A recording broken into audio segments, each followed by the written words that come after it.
Тема 720. Тыквенная ферма. Это бизнес для фермеров, живущих в курортных зонах или рядом с большими городами. Мягкими кроватями и мангалом во дворе сегодня никого не удивишь. А вот тыквами, растущими над головой, удивить еще можно. На такую ферму народ поедет, чтобы поглядеть на это чудо, сфотографироваться рядом с ним и поделиться кадрами с друзьями. Одному тайваньскому фермеру надоело выращивать брюкву и картошку, и он решил зарабатывать на туристах. Это, кстати, уже многие в мире делают.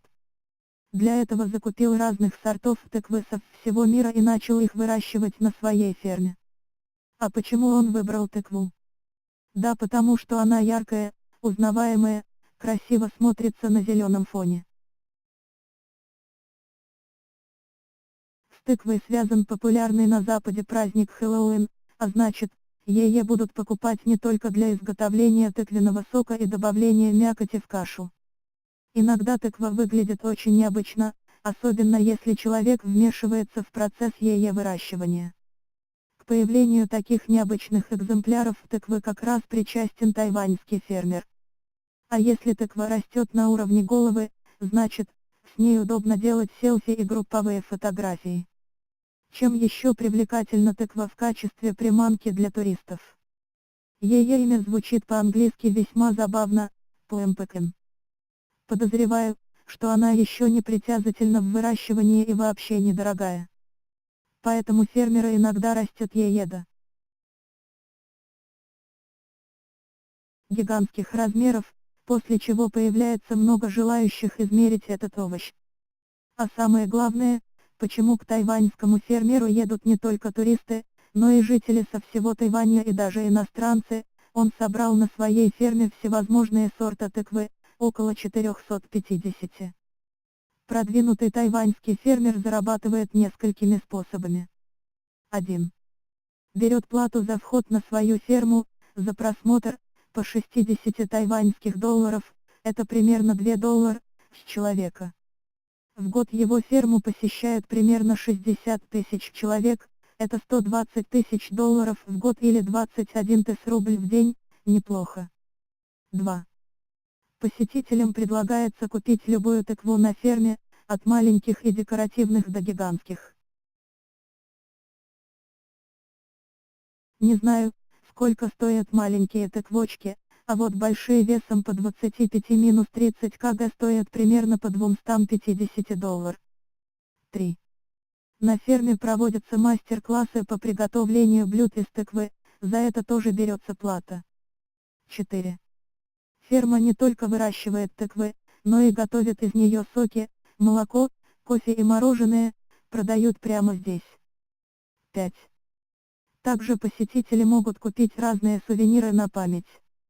Не зря, видимо, фермер переквалифицировался из сельскохозяйственного труженика во владельца туристического объекта. Это интересно, весело и очень выгодно. Как организовать такой бизнес в России? Россия, не Тайвань, здесь тыквы не будут расти круглой. Год. Но создать успешную тыквенную ферму у нас тоже можно. Пусть она будет работать не круглый год, ведь жители курортных городов зарабатывают тоже всего несколько месяцев в году, и самые прибыльные из них – только 2 – июль и август. Вот так и экскурсии на тыквенную ферму можно организовывать всего 2 месяца в году, в сентябре и октябре. Эти 2 месяца принесут денег столько, что целый год можно заниматься чем-то другим. Именно так и делает успешный польский предприниматель Кшиштоф Хойнацкий, который становится фермером-экскурсоводом всего на 2 месяца в году, а все остальное время он работает врачом.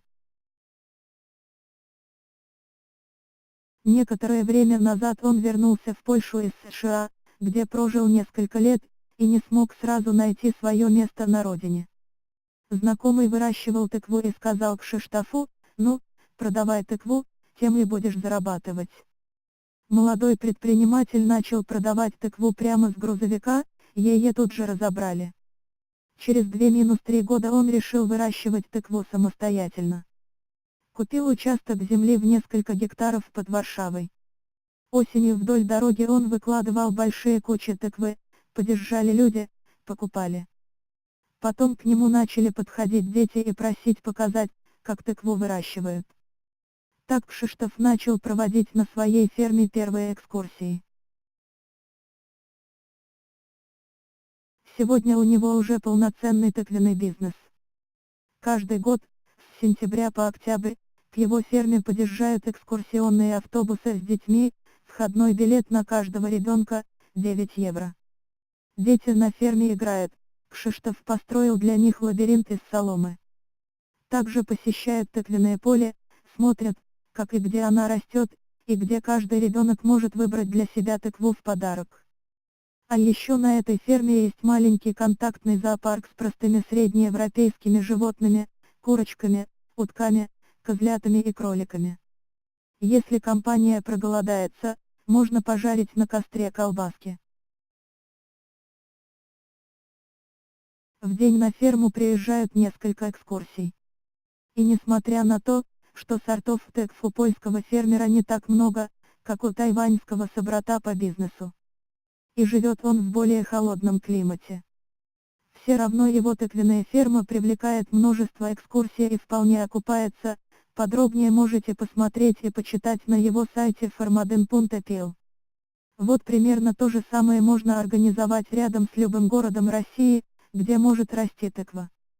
А где тыква не растет, можно придумать что-то другое, какой-то другой красивый овощ или фрукт. Например, яблони. Сортов яблок в России может расти множество.